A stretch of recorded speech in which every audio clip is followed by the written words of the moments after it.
Hey guys, in today's video I'm quickly going to show you how to submit your tax information. So let's get started. Go here. Now choose this United States current tax status incomplete.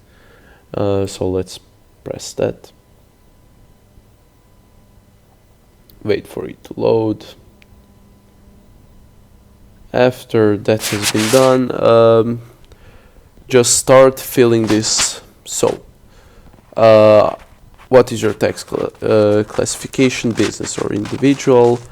Are you a United States citizen?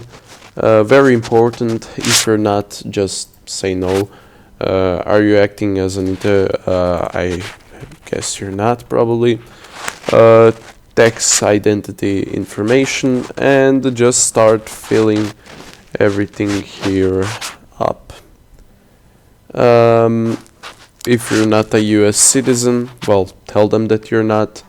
And after you have done that, press continue, and you should be good to go.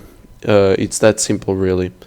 So anyhow, guys, I hope this video helped you.